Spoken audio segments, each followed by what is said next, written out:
So in single dimension analysis, you are focusing on one dimension, whether it be your volume, your distance, or your time. So it'd be converting something like gallons into liters or miles into feet. It's a very easy, traditionally, either one step or in some cases you would have multi-step conversions. So first, let's look at a single dimension problem involving the conversion of 10 miles into, let's do feet. So we're going to convert 10 miles into feet. To do this, you begin your bridge. Please remember to always do the bridge. So you have 10 miles. And now, this next step, we need to figure out where the units go. And so remember that the unit up top, our miles up top, is going to be our roadmap for how the remainder of the bridge will turn out. And so if you have miles up top, you know that miles has to go on the bottom. And in doing so, there is a direct conversion from miles into feet, which you guys are, of course, going to have to know. And so what we know is that there is in 1 mile, there are 5,280 feet. Now, remember that when you do this, you multiply the top and you divide by the bottom. But since in this case our denominator would just be 1, all we need to do is multiply. Let's check our units. You have miles in the numerator and then miles in the denominator. So we're able to get rid of those, and you would multiply 5,280 by 10 to get 800 feet in 10 miles. So if you were to run 10 miles or drive 10 miles, you would have covered 52,800 feet. Let's look at another one. If you were doing volume, let's do a unit of volume. Let's do 30 milliliters into gallons. So to do this, start always with what you know. You know that you have 30 milliliters. And now we need to think about our map. We could go from milliliters into gallons, but remember, I want you to reduce any error that could occur. And so this is an easy way to reduce the risk that we have in the problem. While you probably could go from milliliters to gallons, it would require you to do a separate calculation, either in the calculator or by hand on paper.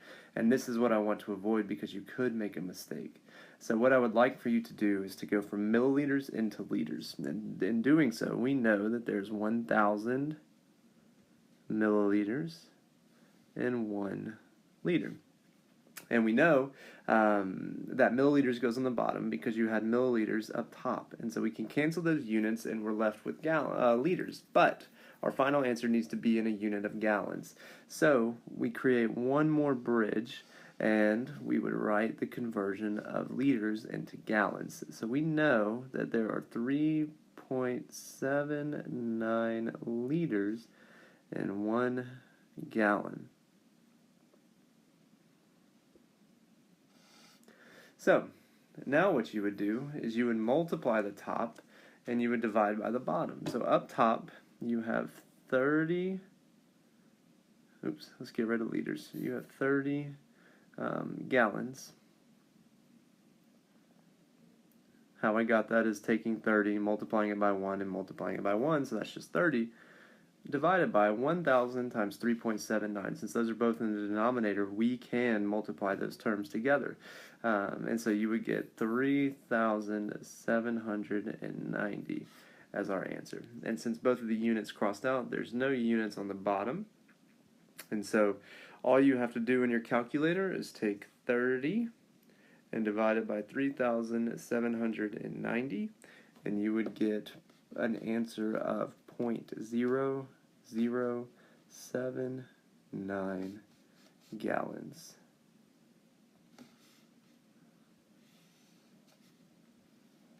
It's hard to see that decimal, huh? Oops. Sorry, new program here. Oh gosh. Anyways, 0.0079 gallons. Should have been our answer. One more perhaps. Let's do time this time. Let's say we wanted to know how many seconds there are in 2.5 hours. So if we go from 2.5 hours into seconds. So how we do this is we start with what we know. We know that there are 2.5 hours. And we know that in 1 hour, there's 60 minutes. Once again, hours went on the bottom because we had it up top. And then we know that in 1 minute, there are 60 seconds. So in our calculators, we would just multiply everything by across the top. Since we would divide by 1, you don't have to do that. And you would get an answer of 9,000 seconds. Check your units, make sure the minutes cancel out and you're left with seconds in the numerator, which you are. And that's it. So I hope using this video you now would understand single dimension analysis better. In the next video we will talk about two-dimension analysis.